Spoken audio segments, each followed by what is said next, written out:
या देवी सर्वभूतेषु बुद्धिरूपेण संस्थिता नमस्तस्यै नमस्तस्यै नमस्तस्यै नमो नमः। प्रिय भक्तजनों, बड़ी श्रद्धा भक्ति से आज की इस पावन पवित्र कथा का श्रवण करते हैं। तो सूत जी बोले, तदंतर उन दोनों वीरों को देखकर सर्वशास्त्र वेत्ता ब्रह्मा जी साम दान भेद आदि नीतियों के माध्यम से युद्ध की समाप्ति के उपयोगों को सोचने लगे। इनकी वास्तविक बल का मुझे कोई ज्ञान नहीं है। नीति के अनुसार जिसकी बल की जानकारी ना हो उसके साथ युद्ध करना कदापि उचित नहीं होता है। यदि मैं इस समय इन मदोन्मत्त दुष्ट दानवों की स्तुति करता हूँ तो इससे स्वयं मेरे द्वारा अपनी निर्बलता प्रकाशित होगी। निर्बलता प्रदर्शित करने पर इनमें से कोई एक ही मेरा वध कर देगा।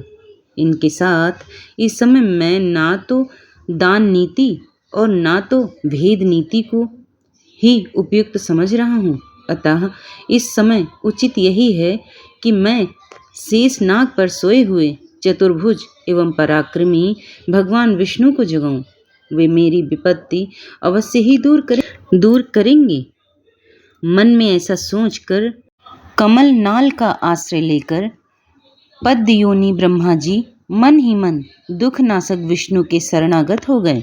वे शुभ संबोधन द्वारा योग निद्रा के कारण स्पंदन रहित उन नारायण जगतपति भगवान विष्णु को जगाने के लिए उनकी स्तुति करने लगे। ब्रह्मा जी बोले, हे दीनानाथ, हे हरे, हे विष्णु, हे वामन, हे माधव, भक्तों की पीड़ा हरने वाले, हे हंसीकेश, हे सर्वव्यापिन, हे जगतपते, हे अनंत स्वरूपा, हे वासुदेव, हे अंतर्यामिन, हे जगत के स्वामी, हे दुष्टों तथा शत्रुओं का संहार करने में एकाग्र चित्त वाले, हे चक्रधर, हे गदाधर, हे सर्वज्ञ, हे सर्वलोकेश, हे सर्वशक्ति संपन्न, हे देवेश, हे दुखनाशन, अब आप उठिए और मेरी रक्षा कीजिए।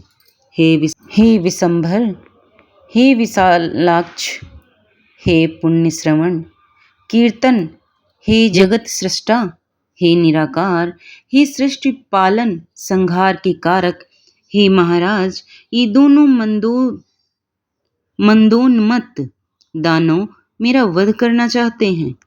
हे सर्वाधार, मैं इस समय संकटग्रस्त हूँ। क्या आप यह नहीं जानते? हे महाविष्णु, मैं इस समय दुख से अत्यधिक पीड़ित हूँ और आपके शरणागत हूँ। ऐसी स्थिति में यदि आप मेरी उपेक्षा करेंगे तो आपका जगत पालन का नियम निरर्थक हो जाएगा। इस प्रकार स्तुति करने पर भी जब योग निद्रा में लीन भगवान विष्णु नहीं जगे, तब ब्रह्मा जी ने विचार किया कि भगवान विष्णु अवश्य ही शक्ति के अधीन होकर योग निद्रा के वश में हो गए हैं, जिससे वे धर्मात्मा नहीं जग रहे। अब दुखों से पीड़ित मैं इस समय क्या करूं? अहंकार के मद में चूर वे दोनों दानव मुझे मारने के उद्देश्य से यहाँ आ गए हैं। अब मैं क्या करूं और कहाँ जाऊं? अब तो मुझे शरण देने वाला कोई भी नहीं है। इस प्रकार मन ही मन सोचते हुए वे एक निष्कर्ष पर पहुंचकर एकाग्रचित हो उन भगवती योग निद्रा की स्तुति करने लगे। उन्होंने अपने मन में यह दृढ़ विचार रख लिया कि वे ही महाशक्ति मेरी रक्षा करने में समर्थ हैं, जिन्होंने भगवान विष्णु को भी चेतनाहीन निष्पंद कर दिया है। इस लोक में जैसे मृत प्राणी को शब्द आदि गुणों का आभास नहीं हो पाता, उसी प्रकार निद्रा के कारण अपने नेत्र मूंधे हुए भगवान विष्णु कुछ भी जान सकने में असमर्थ हैं। मेरे द्वारा नाना विधि स्तुति किए जाने पर भी भगवान विष्णु निद्रा का त्याग नहीं कर रहे हैं। अतएव मैं मानता हूँ कि निद्रा इनके अधीन नहीं है, अपितु निद्रा के द्वारा ही वशीभूत कर लिए गए हैं। जो प्राणी किसी के वश में हो जाता है वह निश्चय ही उसी का दास बन जाता है। अतः ये योग निद्रा ही लक्ष्मीपति विष्णु की स्वामिनी हो गई हैं। जिस शक्ति के द्वारा सिंधुपुत्री लक्ष्मी के वश में हैं, रहने वाले भगवान विष्णु भी वशीभूत कर लिए गए हैं। उन्हीं भगवती ने निश्चित रूप से इस जगत को अपने अधीन कर रखा है। मैं ब्रह्मा विष्णु शंकर सावित्री लक्ष्मी एवं पार्वती हम सभी उन्हीं के अधीन हैं। इनमें कुछ भी संशय नहीं है। भगवान विष्णु भी जिस शक्ति के वशीभूत होकर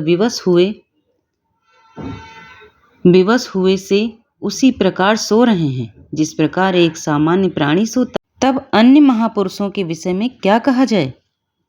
अतः अब मैं योग निद्रा का ही स्तवन करूंगा, जिनकी कृपा से निद्रा मुक्त होकर जनार्दन सनातन भगवान वासुदेव युद्ध के लिए उद्योग करें।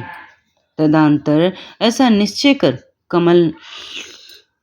कमलनाल पर विराजमान ब्रह्मा जी भगवान विष्णु के अंगों में व्याप्त उन योग निद्रा की स्तुति करने लगे।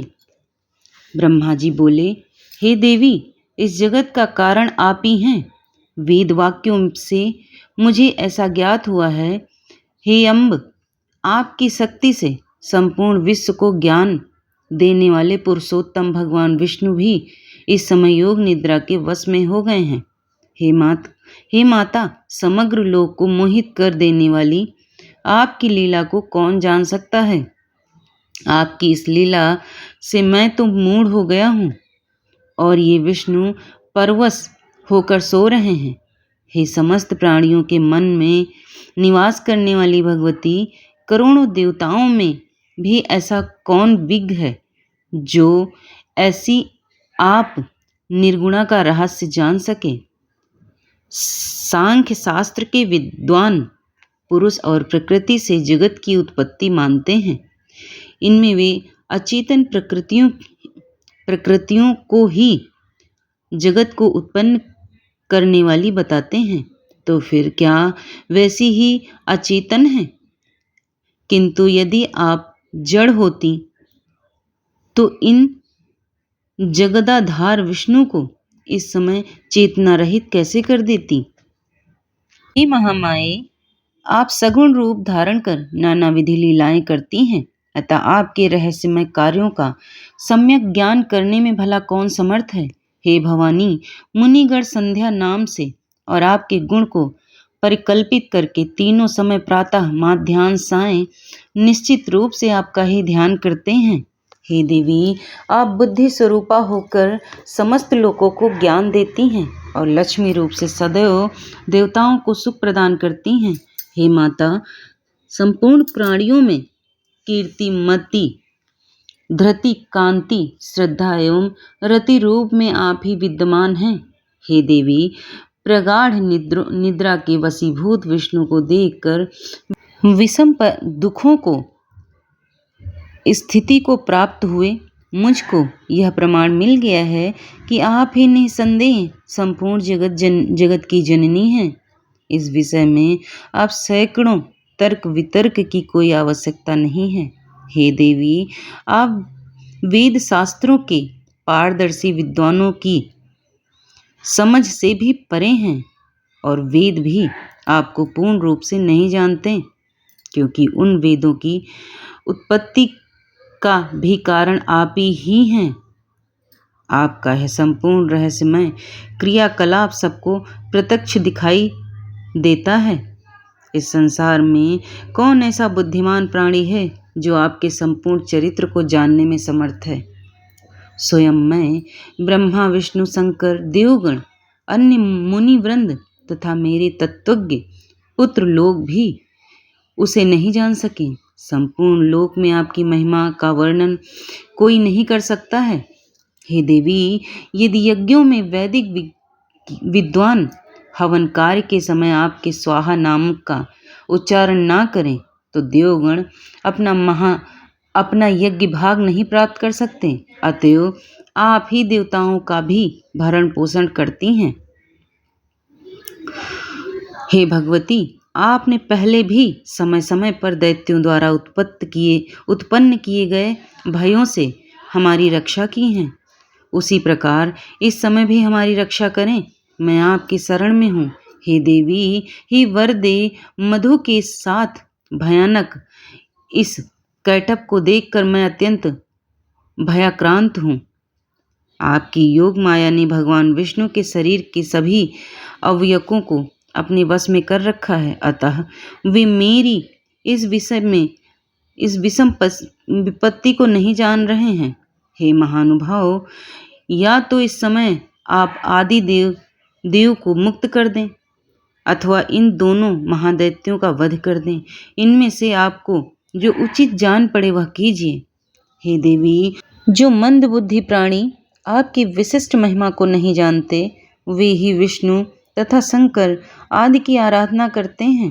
हे जननी, आज प्रत्यक्ष प्रमाण के रूप में मैं आपकी महिमा देख रहा हूँ कि भगवान विष्णु भी प्रगाढ़ निद्रा के वशीभूत होकर सो रहे हैं। आपकी शक्ति के वश में पड़े अपने पति भगवान विष्णु को इस समय सिंधुसुता लक्ष्मी भी नहीं जगा सकती, क्योंकि वे भगवती, मुझे ऐसा प्रतीत होता है कि आपने ही बलपूर्वक लक्ष्मी को भी शयन करने के लिए विवश कर दिया है, जिससे वे भी नहीं जाग रही हैं।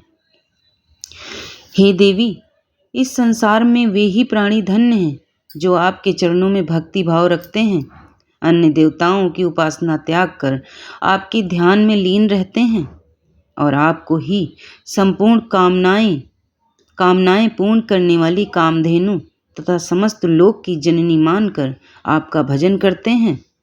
बुद्धि, कांति, यश, शुभ वृत्ति आदि गुण इस समय भगवान विष्णु का परित्याग कर कहाँ चले गए? हे भगवती, अतिशय मान वाली आपकी ही शक्ति से भगवान विष्णु इस समय निद्रा के वशवर्ती हो गए। अखिल प्रभाव वाली आप ही जगत की एकमात्र शक्ति हैं और आपके द्वारा रचा गया सब कुछ आपकी लीला ही है।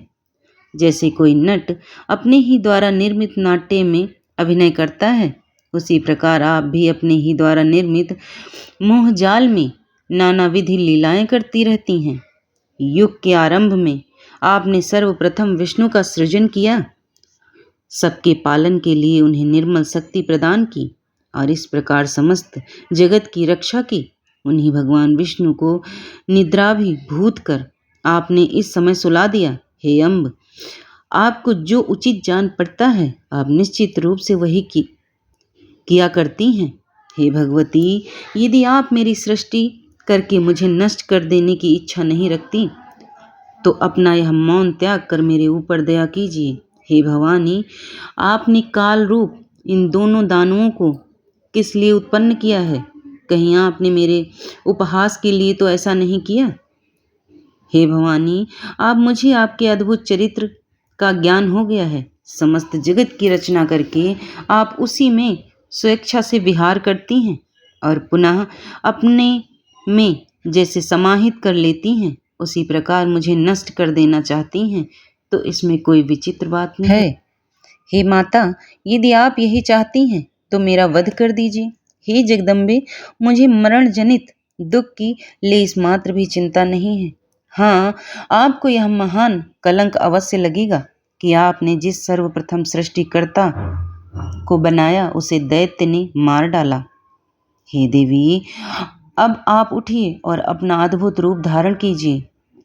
हे बाल लीला कारिणी, आप अपनी इच्छानुरूप चाहे मुझे मार दें अथवा इन दोनों दैत्यों को मार दें, या तो भगवान विष्णु को जगा दें जिससे वे इन दोनों का वध कर दें। यह सारा काम करने में आप ही समर्थ हैं। सूत जी बोले, ब्रह्मा जी द्वारा इस प्रकार स्तुति किए जाने पर विष्णु के शरीर से निकलकर तामसी देवी उनके समीप खड़ी हो गईं। तदनंतर अतुलित तेज वाले विष्णु के समस्त अंगों को छोड़कर योग निद्रा उन दोनों का संहार करने के लिए बाहर निकल आईं। योग माया के प्रभाव से मुक्त हुए वे जनार्दन जब चेतना युक्त शरीर वाले हुए तब उन विष्णु को देखकर ब्रह्मा जी को परम प्रसन्नता हुई। अब आगे की कथा में हम जानेंगे कि भगवान विष्णु योग माया के अधीन क्यों हो गए। फिर ऋषियों के इस प्रश्न के उत्तर में सूत जी ने आदिशक्ति भगवती की महिमा में क्या बताया आगे। ऋषिगण बोले, हे महाभाग, हमें इस कथन में महान अद्भुत संशय है।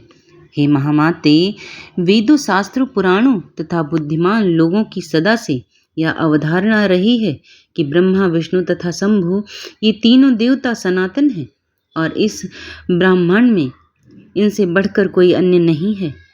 ब्रह्मा जगत का सृजन करते हैं, विष्णु पालन करते हैं और शंकर प्रलय काल में संहार करते हैं। वे तीनों ही इसमें कारण हैं। ब्रह्मा विष्णु और महेश ये तीनों देवता एक ही मूर्ति के तीन स्वरूप हैं। ये लोग क्रमशः रज तत्व और तम गुणों से युक्त होकर अपना अपना कार्य करते हैं। उन तीनों में माधव पुरुषोत्तम आदिदेव जगन्नाथ श्री हरि श्रेष्ठ हैं और वे सभी कार्य संपादित करने में समर्थ हैं। अनुपम तेज वाले विष्णु से बढ़कर सर्वसमर्थ अन्य कोई भी नहीं है। उन जगतपति विष्णु को योग माया ने विवश करके भला कैसे सुला दिया। उस समय उन विष्णु की चेतना कहाँ चली गई और उनके जीवन की चेष्टा कहाँ लुप्त हो गई। हे महाभाग, यह महान संदेह उपस्थित है। आप इस विषय में यथोचित बताने की कृपा करें। जिस प्रकार शक्ति के विषय में आप पहले बता चुके हैं कि उनसे भगवान विष्णु को भी पराभूत कर दिया था, वह कौन सी शक्ति है? वह शक्ति कहाँ से अद्भुत हुई, शक्ति संपन्न कैसे हुई तथा उसका स्वरूप क्या है? हे सुव्रत, यह सब हमें स्पष्ट रूप से बतलाइए। जो विष्णु हैं वे तो सबके ईश्वर वासुदेव, जगत के गुरु, परमात्मा, परम आनंद स्वरूप तथा सच्चिदानंद की साक्षात मूर्ति हैं। सब कुछ करने में समर्थ, सबका पालन करने वाले, सभी चराचर का सृजन करने वाले, रजोगुण से रहित, सर्वव्यापी और पवित्र हैं। वे परात्पर विष्णु निद्रा की परतंत्रता में कैसे आबद्ध हो गए।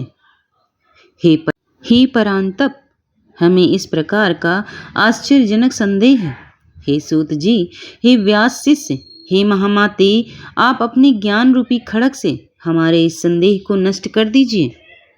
सूत जी बोले, हे मुनिजन, इस चराचर जगत में कौन ऐसा है जो इस शंका का समाधान कर सके, जबकि ब्रह्मा की पुत्र सनकादिक मुनि तथा नारद, कपिल आदि भी इस विषय में मोहित हो जाते हैं। हे मुनि श्रेष्ठ, हे महाभाग, तब इस जटिल समस्या के समाधान में मैं क्या कहूँ। देवताओं में भगवान विष्णु की सर्वव्यापी एवं सभी भूतों के रक्षक कहे गए हैं। उसी से इस चराचर समस्त विराट संसार की सृष्टि हुई है। वे सभी देवता परात्पर परमात्मा को नमस्कार करके नारायण, हृषिकेश, वासुदेव, जनार्दन रूप में उनकी उपासना करते हैं।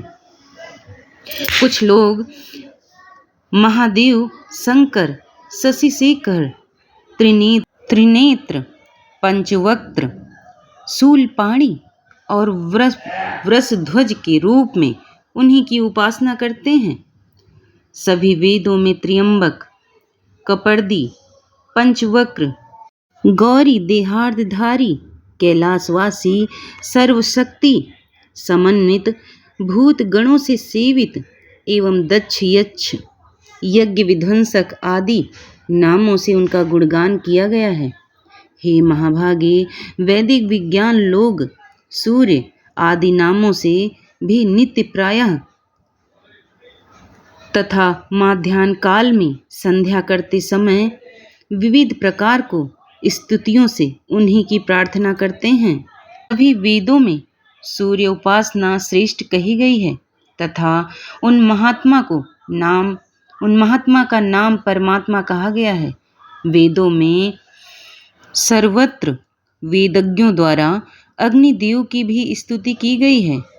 वहाँ त्रिलोकेश, इंद्र, वरुण तथा अन्य देवताओं की भी स्तुति की गई है। मनीषी विद्वानों ने 3 प्रकार के मुख्य प्रमाण बताए हैं: प्रत्यक्ष, अनुमान और तीसरा शब्द प्रमाण। अन्य न्याय के पंडित 4 प्रमाण मानते हैं: प्रत्यक्ष, अनुमान, उपमान एवं शब्द प्रमाण। परंतु अन्य मीमांस के विद्वान लोग अर्थापत्ति को लेकर 5 प्रमाण मानते हैं। पौराणिक विद्वान 7 प्रमाण बताते हैं। इन प्रमाणों से भी जो दुर्गेय है वह है परम ब्रह्मा। इसलिए इस विषय में बुद्धि शास्त्र एवं निश्चयात्मिका युक्ति से बार बार विचार करके अनुमान करना चाहिए। साथ ही सन्मार्ग का अनुसरण करने वाले दृष्टांता द्वारा इस प्रत्यक्ष विज्ञान का चिंतन बुद्धिमान मनुष्यों को सर्वदा करते रहना चाहिए। प्रायः सभी पुराण तथा विद्वान ऐसा कहते हैं कि ब्रह्मा में सृष्टि करने की शक्ति, विष्णु में पालन करने की शक्ति, शिव में संहार करने की शक्ति, सूर्य में प्रकाश करने की शक्ति तथा शेष और कच्छप में पृथ्वी को धारण करने की शक्ति स्वभावतः विद्यमान रहती है। इस प्रकार एकमात्र वे आदिशक्ति ही स्वरूप भेद से सभी में व्याप्त रहती हैं। वे ही अग्नि में दाहकत्व शक्ति तथा वायु में संचार शक्ति हैं। कुंडलिनी शक्ति के बिना शिव भी 100 बन जाते हैं।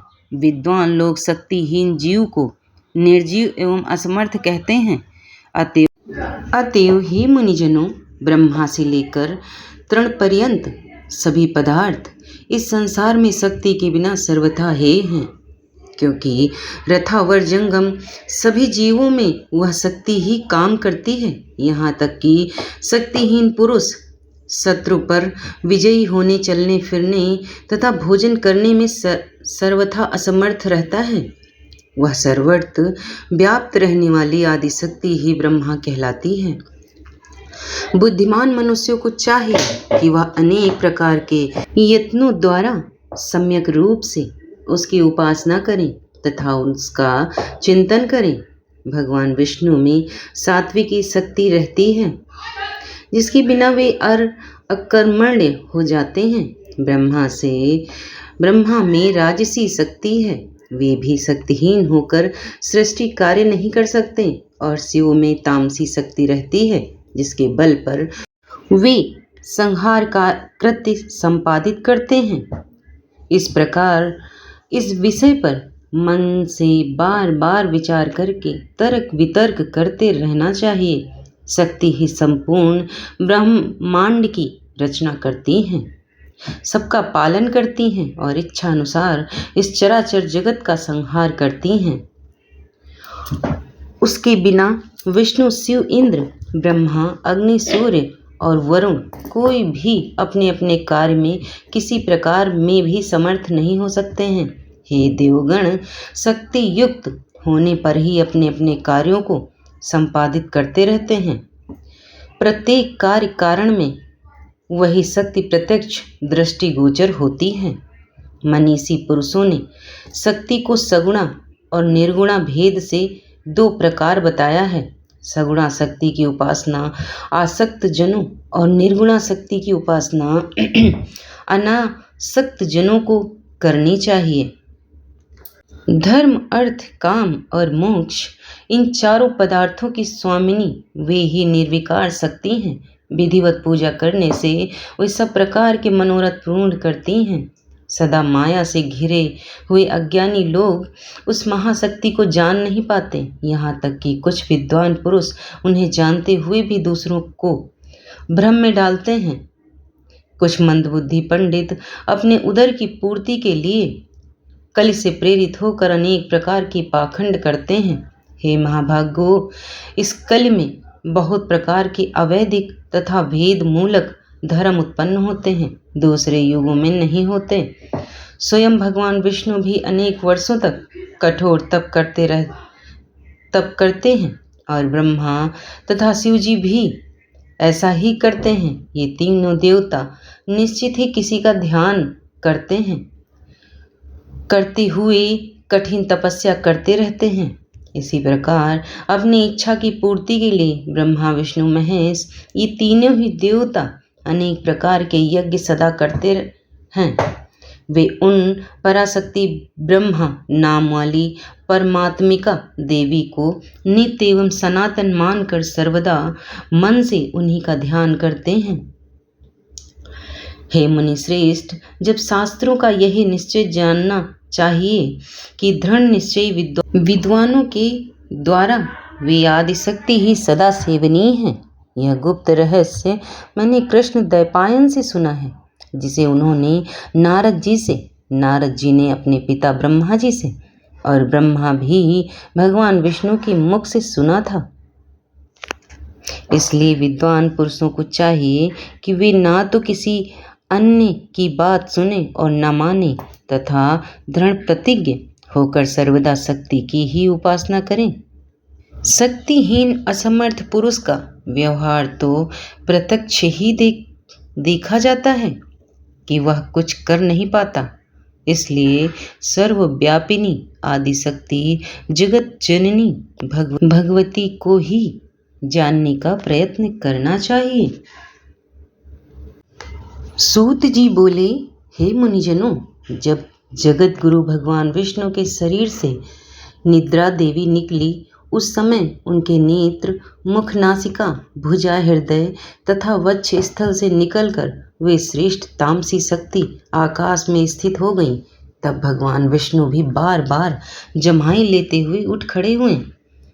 तब वहाँ भगवान विष्णु ने भय से कांपते हुए ब्रह्मा को देखा और उन महातेजस्वी विष्णु ने मेघ के समान गंभीर वाणी में कहा। विष्णु बोले, हे कमलोद्भव ब्रह्मा जी, आप तपस्या छोड़कर यहाँ कैसे आ गए? आप इतने चिंतित एवं भयभीत क्यों हो रहे हैं? ब्रह्मा जी बोले, हे देव, आपके कानों के मैल से 2 महादानव पैदा हो गए हैं, जो महाभयंकर एवं महाबली हैं, जिनका नाम मधु और कैटभ है। उन्हीं दोनों के भय से मैं आपके पास आया हूँ। हे जगतपते, हे वासुदेव, आप मुझ भयभीत तथा किन कर्तव्य मूढ़ की रक्षा कीजिए। विष्णु बोले, ब्राह्मण, अब आप निर्भय हो जाइए, उनकी मृत्यु निकट है, इसलिए वे यहाँ युद्ध करने के लिए आएंगे और मैं उन दोनों दैत्यों का वध करूँगा। सूत जी बोले, इस प्रकार भगवान विष्णु ब्रह्मा से कह ही रहे थे कि वे दोनों मतवाले महाबली दैत्य ब्रह्मा जी को ढूंढते हुए वहां आ पहुँचे। हे श्रेष्ठ मुनियों, वे दैत्य उस महासागर के जल में बिना किसी अवलंब के निश्चित होकर खड़े थे। उन अहंकारी राक्षसों ने ब्रह्मा जी से कहा, तुम भाग कर इनके पास क्यों आए हो? अब तुम युद्ध करो, इनके देखते ही हम लोग तुम्हें मार डालेंगे। तत्पश्चात से सैया पर सोने वाले उस पुरुष को भी मार डालेंगे। इसलिए तुम हम दोनों भाइयों से या तो युद्ध करो अथवा यह कहो कि मैं सेवक हूँ तुम्हारा। सूत जी बोले, उन दैत्यों का वचन सुनकर भगवान विष्णु ने कहा, अरे दानवेंद्रो, तुम दोनों मेरे साथ यथेच्छ युद्ध करो, मैं तुम दोनों दैत्यों का घमंड चूर चूर कर डालूंगा। हे महाभागो, तुम दोनों की लड़ने की इच्छा है और अपने को महायोद्धा समझ रहे हो, तो आ जाओ। सूत जी बोले, भगवान का यह वचन सुनते ही उन दोनों दैत्यों के नेत्र क्रोध से लाल हो गए और जल में खड़े निराधार वे दोनों भयंकर दानव युद्ध करने को तैयार हो गए। इनमें मधु दैत्य कुपित होकर विष्णु से युद्ध करने के लिए शीघ्र ही चल पड़ा और कैटभ वहीं खड़ा रहा। 2 मतवाले वीरों के समान मधु और विष्णु में बाहु युद्ध होने लगा। जब मधु थक गया तब कैटभ उनसे लड़ने लगा। इस प्रकार क्रमशः कुपित एवं मदांत दोनों दैत्य परम प्रतापी भगवान विष्णु के साथ बारी बारी से बाहु युद्ध करते रहे। उस समय वहाँ उस युद्ध के दृष्टा ब्रह्मा और आकाश में स्थित आदिशक्ति देवी थीं।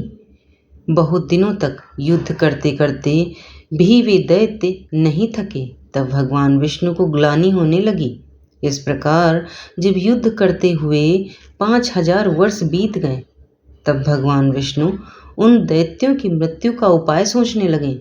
उनके विचार में आया कि मैंने 5000 वर्ष तक इनके साथ युद्ध किया, किंतु ये भयानक दानव थके नहीं और मैं थक गया। यह बड़े आश्चर्य की बात है। मेरा वह पराक्रम और बल कहाँ चला गया? ये दोनों मुझसे लड़ते हुए भी स्वस्थ हैं। इसका कारण क्या है? अब मुझे अच्छी तरह विचार करना चाहिए।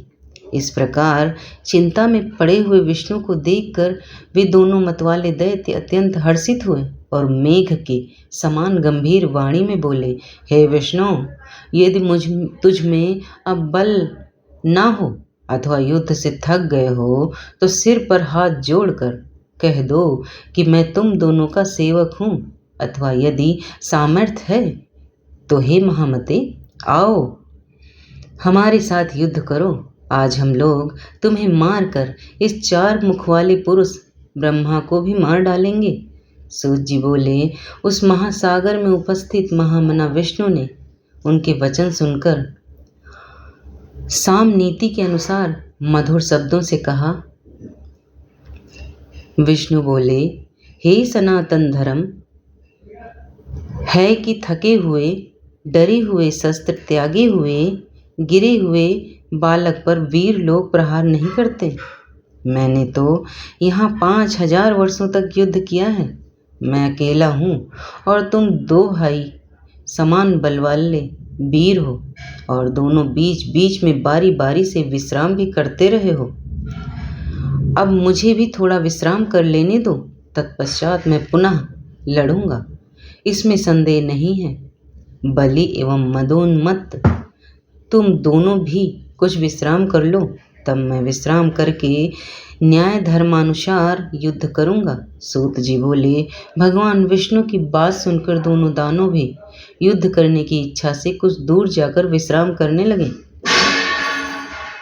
उन्हें बहुत दूर बैठे देखकर चतुर्भुज भगवान विष्णु उनके मरने का उपाय सोचने लगे।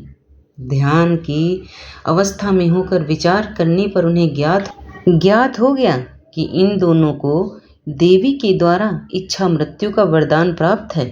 इसी कारण ये थकते नहीं हैं। वे सोचने लगे कि मैंने व्यर्थ ही युद्ध किया, मेरा सब परिश्रम व्यर्थ हो गया। इस वरदान की बात को जानकर भी अब मैं कैसे युद्ध करूं? यदि युद्ध ना भी करूं तो भी ये दैत्य यहाँ से हटेंगे कैसे? यदि इनका विनाश न होगा तो वर प्राप्त दोनों दुर्धर्ष दैत्य सबको दुख देते रहेंगे। देवी ने जो वरदान इन्हें दिया है वह भी अत्यंत कठिन है। अत्यंत दुखी, रोगी और दीनहीन प्राणी भी स्वेच्छा से कभी मरना नहीं चाहता। तब भला वे दोनों मदोन्मत्त दैत्य क्यों मरना चाहेंगे? अतएव अब मैं सब चिंता छोड़कर उन आदिशक्ति भगवती विद्या देवी की शरण में जाऊं, जो सबकी मनोकामनाएं सिद्ध करने वाली हैं, क्योंकि बिना उनके प्रसन्न हुए कोई कामनाएं पूर्ण नहीं होती।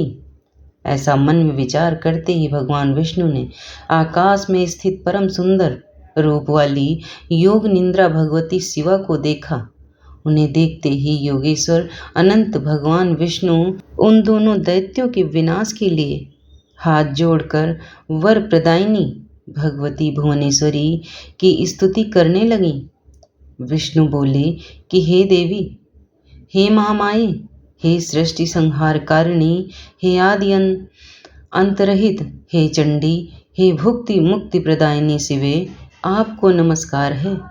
हे देवी, मैं आपके सगुण तथा निर्गुण रूप को नहीं जानता, फिर आपके जो असंख्य अद्भुत चरित्र हैं उन्हें कैसे जान पाऊंगा? मैंने आपके अत्यंत दुर्घट प्रभाव को आज जाना है। जबकि मैं आपके द्वारा प्रेरित योग निद्रा में विलीन होकर अचेत हो गया था। ब्रह्मा ने मुझे बड़े यत्न से बार बार जगाया, किंतु मैं अपनी इच्छा इंद्रियों के संकुचित होने के कारण जाग ना सका। हे अंबिके, उस समय मैं आपके प्रभाव से अचेत हो गया था। जब आपने अपना वह प्रभाव हटा लिया तब मैं जगा और मैंने उन दानवों के साथ अनेक प्रकार से युद्ध किया। उस युद्ध में मैं तो थक गया, किंतु वे नहीं थके, क्योंकि उन्हें आपका वरदान प्राप्त है। जब वे मदोन्मत्त दानव ब्रह्मा को मारने दौड़े, तब मैंने भी पुनः द्वंद्व युद्ध के लिए उनका आवाहन किया। हे मान प्रदायिनी, उस समय मैंने उनके साथ महासागर में घोर युद्ध किया। बाद में मुझे ज्ञात हुआ कि आपने उन्हें इच्छा मरण का अद्भुत वरदान दिया है। यह जानकर आज मैं शरणदायिनी आपके शरण में आया हूँ। अतएव हे माता, अब मेरी सहायता आप ही करें, क्योंकि मैं युद्ध करते करते बहुत ही खिन्न हो गया हूँ। हे देवताओं की पीड़ा हरने वाली, आपके वरदान से दोनों दानव मदोन्मत्त हो गए हैं। वे दोनों पापी दैत्य मुझे मार डालना चाहते हैं। अब मैं क्या करूं? कहाँ जाऊं? प्रणाम करते हुए उन जगन्नाथ सनातन वासुदेव विष्णु के ऐसा कहने पर मुस्कुराती हुई उन देवी ने उनसे कहा, हे देवदेव, हे हरे, हे विष्णु, आप पुनः उनसे युद्ध कीजिए। इन दोनों वीरों का छल पूर्वक मोहित करके ही मारा जा सकता है। मैं अपनी वक्र दृष्टि से उन्हें मोहित कर दूंगी। हे नारायण, अपनी माया से जब मैं इन्हें मोहित कर दूंगी, तब आप शीघ्र ही इन दोनों का वध कर डालिएगा। सूत जी बोले, देवी के प्रीति रस से पूर्ण वचनों को सुनकर भगवान विष्णु उस सागर में युद्ध स्थल में आकर खड़े हो गए। तब विष्णु को आते देख वे दोनों युद्ध के अभिलाषी महाबली दैत्य भी वहां आ डटे। भगवान विष्णु को अपने सामने देखकर वे बड़े प्रसन्न हुए और कहने लगे, हे महाकाम, हे चतुर्भुज, ठहरो ठहरो। हार और जीत को प्रारब्ध के अधीन समझकर अब तुम हमारे साथ युद्ध करो। बलवान व्यक्ति विजय प्राप्त करता है, किंतु कभी कभी भाग्यवश दुर्लभ व्यक्ति भी जीत जाता है। आप जैसे महापुरुषों को जय या पराजय में हर्ष या शोक कभी नहीं करना चाहिए। आपने दानव शत्रु होकर पूर्व काल में बहुत से दैत्यों को अनेक बार हराया है, परंतु इस समय तो हम दोनों के साथ लड़ते हुए आप पराजित हो गए हैं। सूत जी बोले, ऐसा कहकर वे दोनों महाबाहु दैत्य युद्ध करने को तत्पर हो गए। तब वहां अवसर देखकर ज्यों ही विचित्रकर्मा विष्णु ने उन दोनों पर मुष्टि से प्रहार किया, त्यों ही दोनों बलोन्मत्त दैत्यों ने भी विष्णु पर मुष्टि प्रहार किया। इस प्रकार उनमें परस्पर महाभयंकर युद्ध होने लगा। उन दोनों महाबलशाली दानवों को युद्धरत देखकर नारायण श्री हरि ने दीन दृष्टि से भगवती की ओर देखा। सूत जी बोले, विष्णु की ऐसी करुणाजनक दीन दशा देखकर अरुण नेत्रों वाली भगवती उन दोनों दैत्यों की ओर देखकर हंसने लगी और उन्होंने दूसरे काम बाणों के समान मंद मुस्कान युक्त तथा प्रेम भाव से भरे अपने कटाक्षों से उन पर प्रहार किया। इस प्रकार देवी के कटाक्ष को देखकर वे पापी मधुकैटभ अत्यंत मोहित हो गए। वे कामांध दानव अपने ऊपर भगवती की विशेष अनुकंपा जानकर कामबाण से अत्यंत पीड़ित होने लगे और अपूर्व शोभाशालिनी भगवती को देखते हुए वे वहीं खड़े हो गए। भगवान विष्णु भी देवी के उस प्रयत्न को समझ गए। दोनों कामी दानवों को देवी की माया से विमोहित जानकर स्वकार्य साधक भगवान विष्णु ने वहां मेघ के समान गंभीर एवं मधुर वचनों के द्वारा उन दोनों का उपहास करते हुए कहा, हे वीरों, तुम्हारी जो इच्छा हो वर मांगो। तुम दोनों के युद्ध से मैं अत्यंत हर्षित हूँ, अतः मैं तुम्हें मनोभिलाषित वर कर दूंगा। यद्यपि पूर्व काल में भी मेरे द्वारा अनेक दानों युद्ध करते हुए देखे गए हैं, किंतु तुम दोनों भाइयों के समान मैंने किसी को देखा नहीं, सुना नहीं। तुम दोनों के अतुलनीय बल को देखकर मैं बहुत संतुष्ट हूँ। हे महाबली दानवों, मैं तुम दोनों भाइयों की मनोवांछित मनोकामनाएं पूर्ण करूंगा। सूत जी बोले, विष्णु का यह वचन सुनकर कमल के समान नेत्र वाले काम पीड़ित वे दोनों दैत्य जगत जनदायिनी भगवती महामाया को देखते हुए विष्णु से अभिमान पूर्वक बोले, हे विष्णु, हम लोग याचक नहीं हैं, अतः आप हम लोगों को देना क्यों चाहते हैं? हे देवेश, यदि आप लेना चाहें तो आप जो मांगिए हम दे सकते हैं, क्योंकि हम लोग भिक्षुक नहीं हैं, दाता हैं। हे हृषिकेश, आप अपना मनोभिलाषित वरदान मांगिए। हे वासुदेव, आपके अद्भुत युद्ध से हम लोग अत्यंत प्रसन्न हैं। उन दानवों का वचन सुनकर भगवान विष्णु ने उत्तर दिया, यदि तुम दोनों मेरे ऊपर प्रसन्न हो तो यही वरदान दो कि तुम दोनों भाई अब मेरे ही हाथों मारे जाओ।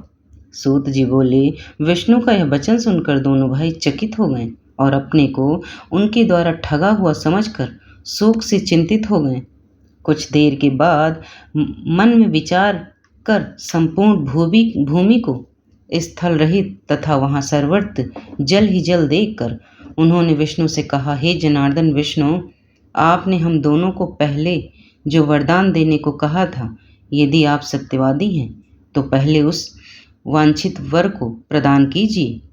हे मधुसूदन, आप हमें किसी निर्जन प्रदेश की सुविस्तृत भूमि पर मारिए, तभी हम आपसे मारे जा सकेंगे, अन्यथा नहीं। अतः हे माधव, अब आप सत्यवादी बनिए। तब भगवान विष्णु ने अपने सुदर्शन चक्र का स्मरण करके उन दानवों से हंसते हुए कहा, हे महाभागो, तुम्हारे कथनानुसार निर्जल तथा सुविस्तृत भूमि पर ही मैं आज तुम दोनों को मारूंगा। ऐसा कहकर देवताओं की आराध्य भगवान विष्णु ने अपनी दोनों जांघों को सुविस्तृत करके जल के ऊपर ही स्थल दिखा दिया और उनसे कहा, दैत्यों देखो, यहाँ जल नहीं है, पृथ्वी है यहाँ, अतः यहीं पर तुम दोनों अपना सिर रखो। ऐसा करने से ही आज हम और तुम दोनों सत्यवादी सिद्ध होंगे। उस समय विष्णु का तथ्यपूर्ण वचन सुनकर तथा अपने मन में विचार करके उन दोनों दैत्यों ने अपना शरीर बढ़ाकर हजारों योजन लंबा चौड़ा कर दिया। तब भगवान विष्णु ने भी अपनी दोनों जांघों को बढ़ाकर उससे भी द्विगुणित कर दिया। यह देखकर वे दोनों दैत्य बड़े विस्मय में पड़ गए, परंतु अपनी बात सत्य प्रमाणित करने के लिए उन्होंने अपने अपने मस्तक उस अत्यंत अद्भुत जंघे पर रख दिए। उसी समय प्रतापी भगवान विष्णु ने अपने सुदर्शन चक्र से जंघे पर स्थित उनके विशाल सिरों को वेगपूर्वक धड़ से अलग कर दिया। जब वे दोनों दैत्य मधु और कैटभ मर गए, तब उन्हीं को मेद चर्बी से संपूर्ण सागर पट गया। हे मुनीश्वरों, तभी से पृथ्वी का नाम मेदिनी पड़ गया और इसीलिए मृतिका भी अभक्ष्य मानी जाने लगी। आप लोगों ने जो प्रश्न किया था उसका ठीक ठीक उत्तर मैंने दे दिया है। बुद्धिमान मनुष्यों को चाहिए कि वे दोनों महामाया महाविद्या की सर्वदा उपासना करते रहें, क्योंकि वे पराशक्ति ही समस्त देवदानवों द्वारा आराध्य हैं। उनसे बढ़कर कोई दूसरा देवता तीनों लोकों में नहीं है। यह बात सर्वदा सत्य है एवं वेदों तथा शास्त्रों का निष्कर्ष है। हे कि सगुणा अथवा निर्गुण रूप में सर्वदा उस पराशक्ति का ही पूजन करते रहना चाहिए। तो प्रिय भक्तजनों, आज की कथा यहीं पर समाप्त होती है और अगर पसंद आ गई है तो चैनल को लाइक शेयर सब्सक्राइब जरूर कर लेना। धन्यवाद।